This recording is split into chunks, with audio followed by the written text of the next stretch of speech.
groups I think that we had ran agreed with the JSA that people of Melksham from different backgrounds all seem to get on quite well,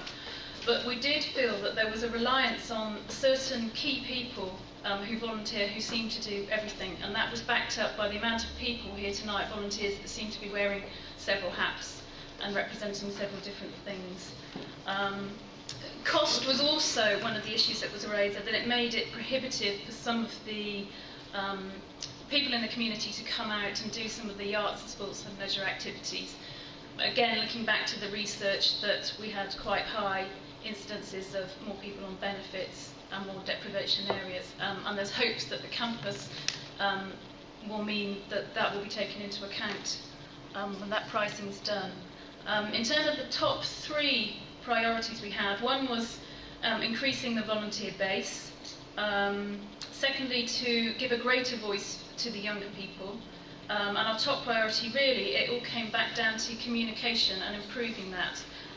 It goes back to what Miriam said at the beginning, that there's lots of things to do in Melksham, but people don't seem to know about it, or the different groups don't seem to be talking to each other. So that was our top priority for action. Some of the ways that could be addressed were suggested was that there needed to be a focus point, and that was suggested it would be the campus, and that the area board and Wiltshire Council could be involved in that, that there could be a site for displaying posters, utilising some of the town and parish council notice boards we have already, but also some of the big notice boards at Christie Miller and Spencer's, Bluepool, have big notice boards that people could use, have easier access to.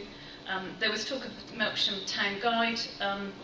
that there used to be, and we know there are plans to develop that at the moment and have less information about the past in it and more current information about what's happening in Melksham now. There's a suggestion for supermarkets, again, not only to provide bins, as we've just had suggested, but to have some kind of video loop, so when you're stood in the queue there's a television screen that can also play about community events and groups. To have one of these theme nights on communication. Someone's done a great job of getting everybody here,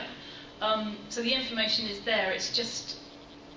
getting to talk to each other more. There's plans for a Melksham Forward website, a diary online system where you can enter details of your own event, which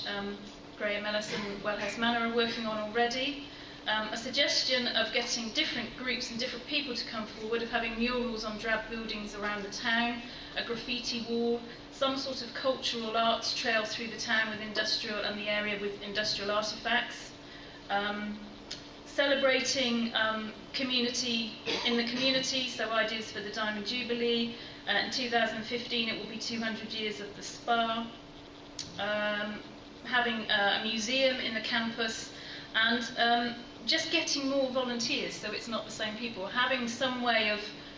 actually just going out and asking people, and again the Community Area Partnership are looking into that, having some sort of central register of volunteers, and we've got a subgroup looking at that, or plan to.